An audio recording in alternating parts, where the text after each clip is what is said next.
Assalamualaikum warahmatullahi wabarakatuh. Hari ini kita akan belajar akidah akhlak di pertemuan kedua. Hari ini kita akan membahas tentang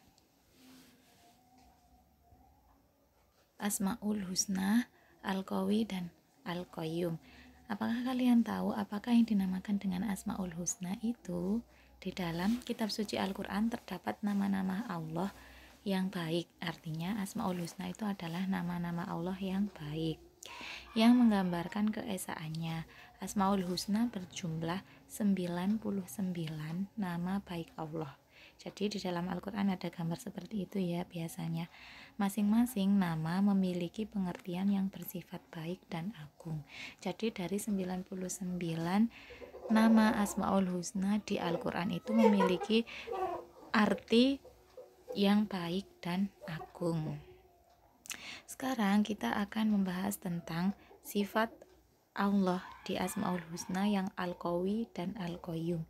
Al-Qawi itu apa dan Al-Qayyum itu apa? Sekarang kita simak. Al-Qawi artinya maha perkasa.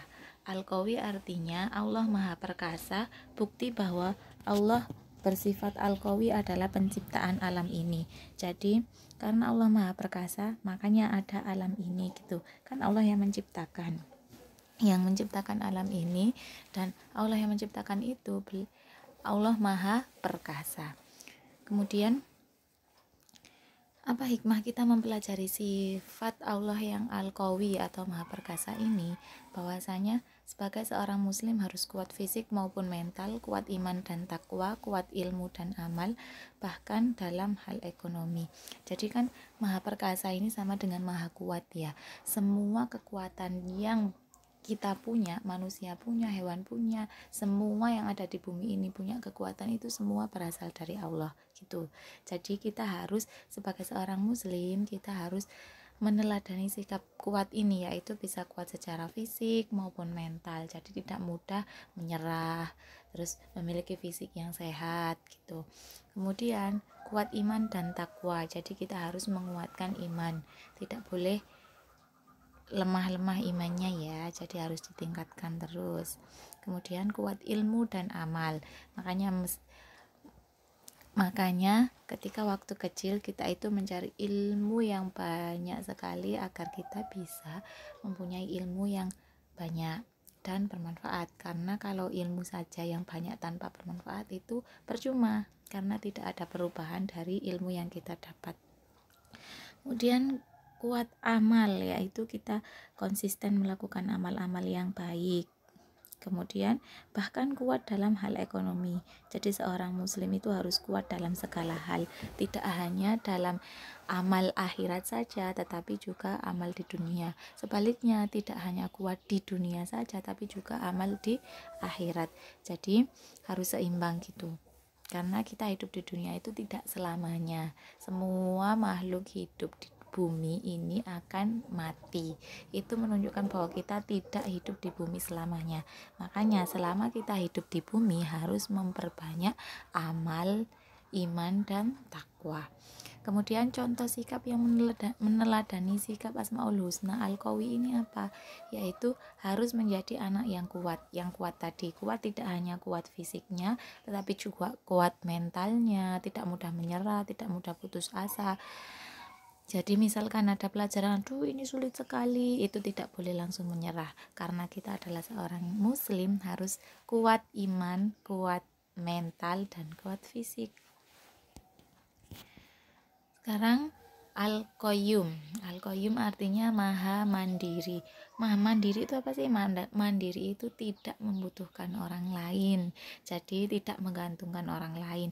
Ini adalah salah satu sifat Allah yang qiyamuhu binafsihi. Jadi Allah itu berdiri sendiri, mandiri, tidak membutuhkan makhluk. Jadi Allah meskipun tidak kita sembah pun, Allah tetap menjadi Allah, begitu. Al-Qayyum artinya Allah maha mandiri atau Allah maha mengatur. Bukti bahwa Allah bersifat Al-Qayyum adalah keberadaannya dan penciptaannya. Allah tidak butuh kepada makhluk siapapun. Jadi dalam menciptakan alam beserta isinya yang maha dahsyat ini, Allah tidak membutuhkan siapapun. Allah berdiri sendiri, mandiri tanpa bantuan siapapun, Pak, bantuan makhluk apapun gitu. Kemudian hikmah dari Asmaul Husna Al-Qayyum adalah harus selalu mandiri dalam hal apapun, tidak menggantungkan orang lain, dan berusaha untuk bisa memberi manfaat pada yang lain. Jadi ketika kita sudah mempelajari bahwasanya Allah itu memiliki sifat mandiri, berarti sifat mandiri itu adalah sifat yang baik. Bukan berarti kita tidak membutuhkan orang lain ya, karena kita adalah manusia yang membutuhkan orang lain, makhluk sosial. Misalkan pedagang membutuhkan pembeli, kemudian kita guru membutuhkan penjahit untuk menjahit seragam gitu, dan lain-lain. Manusia itu membutuhkan orang lain, tetapi kita harus belajar mandiri, artinya tidak menggantungkan orang lain. Misalkan belajar matematika atau belajar akidah akhlak ini, aku harus memahami ini apa maksudnya gitu. Jadi kita tidak menggantungkan orang lain yang harus memahami kemudian kita dicontohi, begitu tidak boleh.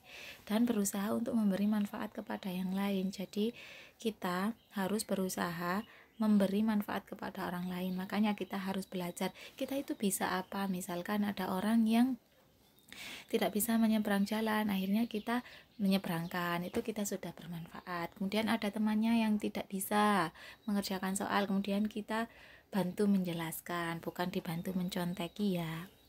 Kemudian contoh sikap yang meneladani Asmaul Husna Al-Qayyum yaitu jadi orang yang mandiri. Nah, jadi orang yang mandiri tadi tidak menggantungkan urusan kita kepada orang lain. Selama kita masih bisa melakukan itu, maka kita lakukan sendiri tanpa meminta bantuan orang lain. Belajar bersikap mandiri ya. Selanjutnya ada latihan soal. Ada 5 ini ditulis jawabannya dan soalnya di buku tulis Akidah Akhlak. Selamat mengerjakan. Apabila ada yang belum jelas bisa langsung ditanyakan ke Bu Atika ya. Terima kasih.